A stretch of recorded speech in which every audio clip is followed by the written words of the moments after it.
নমস্কাৰ। আজি দেশৰ লগতে ভাৰতৰ বিভিন্ন প্ৰান্তৰ পৰা কেইবাটাও গুৰুত্বপূৰ্ণ খবৰ যুগুত কৰা হৈছে। তাৰে ভিতৰত প্ৰথমটো খবৰেই হৈছে এইবাৰ অসমক বাংলাদেশৰ সৈতে চামিল কৰিব বিচাৰিছে কংগ্ৰেছ আৰু মিয়াই। এনেদৰে এতিয়া পুৱাই মন্তব্য কৰিছে ৰাজ্যৰ মুখ্যমন্ত্ৰী হিমন্ত বিশ্ব শৰ্মাই। মুখ্যমন্ত্ৰীগৰাকীয়ে ইয়াৰ উপৰিও কি মন্তব্য কৰিছে সবিশেষ তথ্য জনাম ফুল স্ক্ৰীনৰ জৰিয়তে।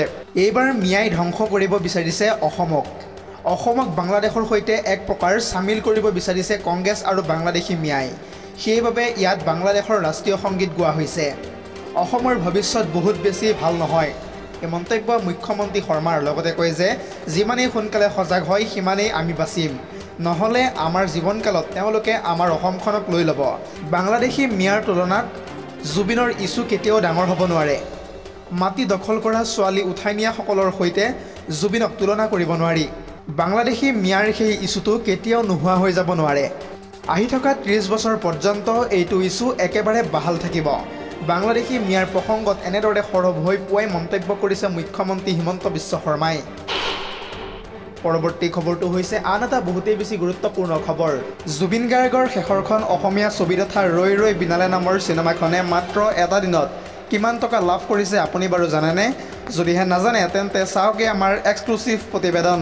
অসমীয়া ছবি জগতত এইবাৰ ইতিহাস ৰচিছে জুবিন গাৰ্গৰ শেষৰখন ছবি ৰৈ ৰৈ বিনালে। অসমীয়া ছবিৰ সকলো অভিলেখ ভংগ কৰিলে জুবিনৰ ছবিখনে। মুক্তিৰ এটা দিনতেই উপাৰ্জন কৰিলে 2,50,00,000 টকা। এটা বিগ ব্ৰেকিং নিউজ জনাই আছোঁ এই মুহূৰ্তত। নতুন ইতিহাস ৰচিবলৈ গৈ আছে ৰৈ ৰৈ বিনালে নামৰ ছবিখনে। কেৱল ইমানেই নহয়, বলিউডৰ বহুকেইখন জনপ্ৰিয় ছবিৰো ৰেকৰ্ড ভংগ কৰিছে এতিয়া এইখন অসমীয়া ছবিয়ে। অসমৰ সকলো ছবিগৃহত এটা মাহলৈ ইতিমধ্যে হাউচফুল হৈ পৰিছে। সৰ্বকালৰ অভিলেখ ভংগ কৰি ৰৈ ৰৈ বিনালেৰ উপাৰ্জন হৈ পৰিছে মাত্ৰ এটা দিনত 2.5 কোটি টকা। অসমীয়া ছবি জগতত এনেদৰে এইবাৰ ইতিহাস ৰচিবলৈ সক্ষম হৈছে জুবিন গাৰ্গৰ শেষৰখন ছবি তথা ৰৈ ৰৈ বিনালে। পৰৱৰ্তী খবৰটো হৈছে আন এটা বহুতেই বেছি গুৰুত্বপূৰ্ণ খবৰ। সমাগত বিধানসভাৰ নিৰ্বাচন আকৌ কঁপি উঠিছে এতিয়া উজনি অসম। গোলাঘাটত হাজাৰ হাজাৰ জনতাই কঁপাই তুলিলে এইবাৰ ৰাজপথ। আৰু এই সন্দৰ্ভত সবিশেষ তথ্য জনাম ফুল স্ক্ৰীনৰ জৰিয়তে। পুনৰ জনাইছোঁ, জনজাতিকৰণৰ দাবীৰে আকৌ কঁপি উঠিছে এতিয়া উজনি অসম। হাজাৰ হাজাৰ চুতীয়া জনগোষ্ঠীৰ প্ৰতিবাদত কঁপি উঠিল এইবাৰ ৰাজপথ। বিজেপিয়ে ৰাজনৈতিক স্বাৰ্থত জনজাতিকৰণ নিদিয়াৰ অভিযোগ উত্থাপিত কৰিছে এতিয়া প্ৰতিবাদকাৰীসকলে। বিজেপি চৰকাৰক ব্ৰহ্মপুত্ৰত দলিয়াই পেলোৱাৰ হুংকাৰ প্ৰদান একাংশ প্ৰতিবাদকাৰীৰ। বাৰে বাৰে চৰকাৰে মাটি নি প্ৰতাৰণা কৰাৰ অভিযোগ উত্থাপিত হৈছে বিজেপি চৰকাৰৰ বিৰুদ্ধে। জনজাতিকৰণ দিম বুলি মাটি নি চাহমেল পতাৰ অভিযোগ প্ৰতিবাদকাৰীসকলৰ। কোন মুখ্যমন্ত্ৰী কোন প্ৰধানমন্ত্ৰী আমি চিনি নাপাওঁ, মুঠতে আমাক জনজাতিকৰণ লাগিবই, এই মন্তব্য কৰিছে এতিয়া প্ৰতিবাদকাৰীসকলে। আৰু এই প্ৰতিবাদকাৰীসকলে জনসমুদ্ৰলৈ পৰিণত কৰিছে গোলাঘাটৰ ৰাজপথ। পৰৱৰ্তী খবৰটো হৈছে আন এটা বহুতেই বেছি গুৰুত্বপূৰ্ণ খবৰ। এইবাৰ মুখ্যমন্ত্ৰী ডক্টৰ হিমন্ত বিশ্ব শৰ্মাই উচ্ছেদ আৰু জুবিন গাৰ্গৰ ন্যায়ৰ প্ৰসংগত কেইবাটাও গুৰুত্বপূৰ্ণ মন্তব্য কৰিছে। মুখ্যমন্ত্ৰীগৰাকীয়ে এই সন্দৰ্ভত মন্তব্য কৰি কয় যে জুবিনকো ন্যায় দিম আৰু মিয়াকো কষ্ট দিম। এই মন্তব্য মুখ্যমন্ত্ৰী শৰ্মাৰ। লগতে কয় যে মই মুখ্যমন্ত্ৰী হৈ থকালৈকে মিয়াৰ বিৰুদ্ধে চলি থকা যুদ্ধখন চলিয়ে থাকিব। অসমত উচ্ছেদ অভিযান কেতিয়াও বন্ধ নহয়। জুবিন মৰিল বাবে মিয়া ৰক্ষা পৰিল বুলি কেতিয়াও ভাবিব নালাগে। জুবিনকো ন্যায় দিম আৰু মিয়াকো কষ্ট দিম। জুবিন গাৰ্গ মৰি গ'ল, তাৰ বাবে মিয়াসকল ৰক্ষা পৰিল বুলি এতিয়া ভাবিব নালাগে, সেইটো একেবাৰে কেতিয়াও নহয়। এনেদৰে এতিয়া পুৱাই মুখ্যমন্ত্ৰী ডক্টৰ হিমন্ত বিশ্ব শৰ্মাই উচ্ছেদ আৰু জুবিনৰ ন্যায়ৰ প্ৰসংগত পুনৰবাৰ সৰব হৈ ডাঙৰ মন্তব্য কৰা পৰিলক্ষিত হৈছে। দৰ্শকসকল, আৰু বহুতো গুৰুত্বপূৰ্ণ খবৰ আছে। যদিহে আপুনি এতিয়ালৈকে এই ভিডিঅ'টোত লাইক কৰা নাই তেন্তে এতিয়াই লাইক কৰি দিয়ক। আৰু এনেধৰণৰ খবৰসমূহ প্ৰত্যেক দিনে পাই থাকিবৰ কাৰণে চেনেলটো ছাবস্ক্ৰাইব কৰি কাষতে থকা বেল আইকনটো প্ৰেছ কৰি ৰাখিবলৈ একেবাৰে নাপাহৰিব। পৰৱৰ্তী খবৰটো হৈছে আন এটা বহুতেই বেছি গুৰুত্বপূৰ্ণ খবৰ। নৱেম্বৰ মাহ অৰ্থাৎ চলি থকা নৱেম্বৰ মাহৰ প্ৰথম সপ্তাহতেই লাভ কৰিব কৃষকসকলে এটা ভাল খবৰ। লাখ লাখ লোকৰ একাউণ্টত জমা হ'বলৈ গৈ আছে 2,000 কোটি টকা। এটা বিগ ব্ৰেকিং নিউজ জনাবলৈ লৈছোঁ জেডি নিউজৰ সমূহ দৰ্শকক পুনৰ জনাইছোঁ। আহি গ'ল দেশৰ লাখ লাখ কৃষকৰ বাবে এটা ভাল খবৰ। লাখ লাখ কৃষকৰ একাউণ্টত সোমাবলৈ গৈ আছে 2,000 কোটি টকা। যিকোনো মুহূৰ্তত মুকলি কৰা হ'ব PM কিষাণৰ 21 নং কিস্তিৰ ধন। নৱেম্বৰ মাহৰ প্ৰথম সপ্তাহতেই কৃষকে লাভ কৰিব PM কিষাণৰ 21 নং কিস্তিৰ ধন। কোনসকল কৃষকে ধন লাভ নকৰে এইবাৰ, এই সন্দৰ্ভত চাওকে আমাৰ এক্সক্লুচিভ প্ৰতিবেদন।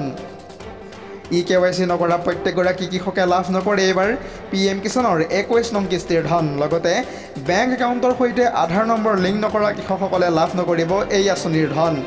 ইয়াৰ উপৰিও 2019 চনৰ 1 ফেব্ৰুৱাৰীৰ পিছত ভূমি ক্ৰয় কৰা কৃষকে আগন্তুক 5 বছৰলৈ লাভ নকৰিব PM কিষাণৰ 21 নং কিস্তিৰ ধন। এতিয়া চাওঁ আহক PM কিষাণৰ ধন পাবলৈ আপুনি KYC কেনেকৈ কৰিব। আপুনি তিনিটা পদ্ধতিৰে কৰিব পাৰিব KYC।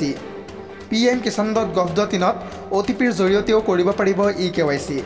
লগতে বায়োমেট্ৰিক KYCৰ বাবে ওচৰৰ কমন ছাৰ্ভিচ চেণ্টাৰলৈ আপুনি যাব লাগিব আৰু মুখৰ প্ৰমাণীকৰণৰ বাবে মোবাইল এপ ব্যৱহাৰ কৰিব লাগিব। পৰৱৰ্তী খবৰটো হৈছে মধ্যপ্ৰাচ্যৰ যুদ্ধক লৈ আহি পৰিছে এই মুহূৰ্তত এটা বিগ ব্ৰেকিং নিউজ। বিশ্বৰ মানচিত্ৰৰ পৰা এতিয়া নোহোৱা হৈ যাব ইজৰাইল। ইজৰাইলৰ বিৰুদ্ধে বিশ্বৰ 3খনকৈ মুছলিম দেশে গঠন কৰিব এইবাৰ মিত্ৰজোঁট। এটা বিগ ব্ৰেকিং নিউজ জনাবলৈ লৈছোঁ ZD নিউজৰ সমূহ দৰ্শকক পুনৰ জনাইছোঁ। এইবাৰ ইজৰাইলক এসেকা দিবলৈ একগোট হৈছে বিশ্বৰ প্ৰায় 3খনকৈ শক্তিশালী মুছলিম দেশ। ইৰাণ, তুৰ্কী, ছৌদি আৰবে ইজৰাইলৰ বিৰুদ্ধে একেলগে গঠন কৰিব এইবাৰ মিত্ৰজোঁট। আৰু এই 3 মুছলমান দেশ একত্ৰিত হ'লেই মধ্যপ্ৰাচ্যত কমিব ইজৰাইলৰ প্ৰভাৱ।